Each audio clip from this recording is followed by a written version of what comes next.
What's good, everybody? Eco Austin here. Hope you're having a fantastic day. So today, we'll be talking about how fast food impacts the environment. I think I made a video about this before, but it's time to get a little more invested into the topic. So, the fast food industry is having a catastrophically large effect on global warming, climate change, etc.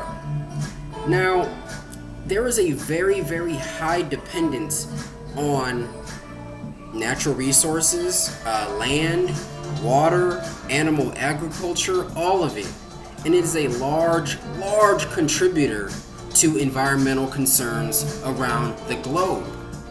So, we must take the initiative to actually reduce, what we're already doing. Reduce the environmental impact on the fast food industry.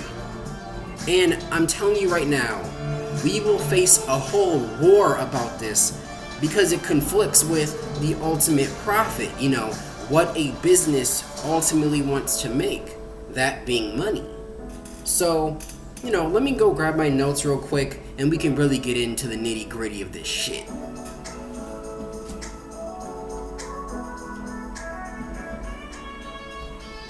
Okay, I am back. So, we must take initiative because without us, without the people, big business will ultimately take over.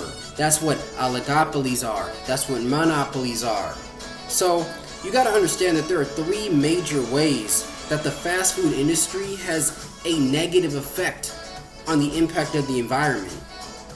That being the use of land, the rate of consumption, and greenhouse gas emissions. Now, use of land. Typically, with urbanization and these large, we'll just call them corporate farms, they take up so much land for one use. They take up so much land, but they have far more cows or goats or whatever per acre, to the extent that by the time they graze, everything is barren. Everything becomes a wasteland. There is no natural growth because they're just staying on that one piece of land and they're not allocating their natural resources appropriately. They're just like, excuse me, they're just trying to produce as much livestock as possible. So, with that being said, that is a major issue. I got something coming in my throat. Hold on. I don't have coronavirus, no. Shout out to Third Space. Okay, that's better. So, next up, the rate of consumption. You see, so after they're making all of this livestock in this one farm, not even using their natural resources and land properly, what happens is we consume so much that they are incentivized to produce even more at an even faster rate, which is destroying the land at an even faster rate, and so on and so forth. The cycle continues. I just talked about this in my last video, discussing why we eat and waste a lot of food. You might have seen that video. If you haven't, check it out. Why we eat and waste a lot of food also comes from the positive feedback loop of the more food we eat, the more the food industry reproduces that same amount, if not more, which results in a worse environment for all of us around us. We already know that fast food industry practices aren't the best. We've known that for a while, but for some reason, we have not taken that step to actually stop it. And we need to do just that. Stop it. Lastly, greenhouse gas emissions. Now you see, greenhouse gas emissions would be what? Carbon, methane, nitrogen, etc., right? In that order. Now, the thing about greenhouse gas emissions is that when you are on a farm that's constantly producing more and more and more at a very fast rate, the silos that are on there is releasing that methane. Livestock is releasing that carbon, methane, and so forth.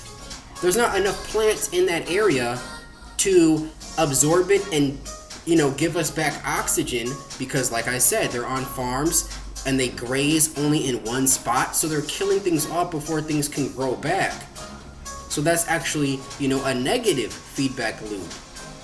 That as less plants grow, the less, positive impact we can have, meaning oxygen back into the earth, and the qualities of our air is decreasing heavily, which in turn creates a bubble around us, which in turn increases the temperature of the globe.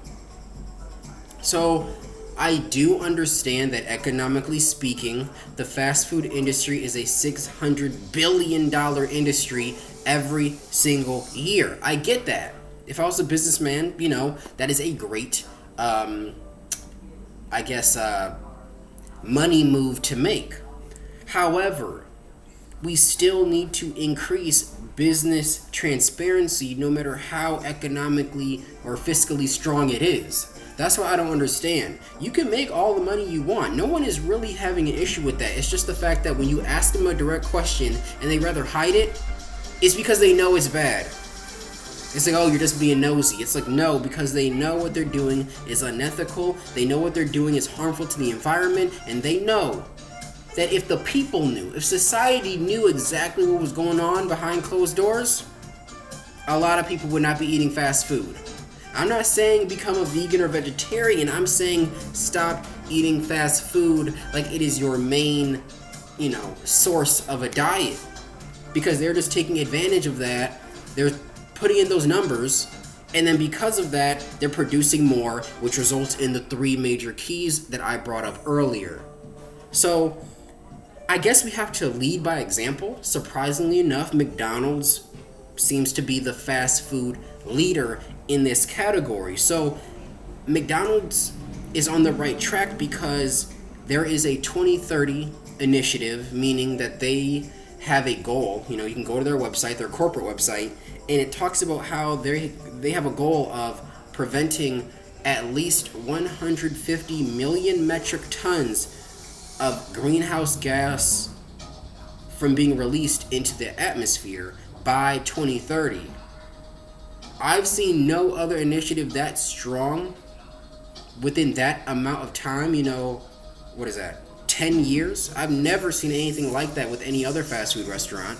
Not Jack in the Box, not Chick-fil-A, not Chipotle, not Taco Bell, not Burger King, none of them. So, that's very good, but I'm saying the pace that we're going is a little too slow, Like, we have to increase the pace. We have to develop an actual plan that everybody must follow.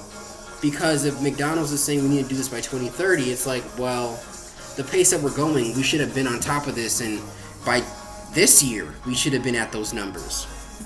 So, I know it's asking for a lot, but it's only asking for a lot because we waited too long. Maybe McDonald's will end up being the unforeseen leader in a movement that needs to evolve and gain momentum. Maybe, hopefully, we will see. I'm in Wisconsin. Hopefully Culver's does something. Hopefully I can work with them in the future to become the most sustainable fast food restaurant in the world. So, thank you guys for watching. Make sure you like, comment, subscribe. See you next time. You already know what I'm going to say. Peace.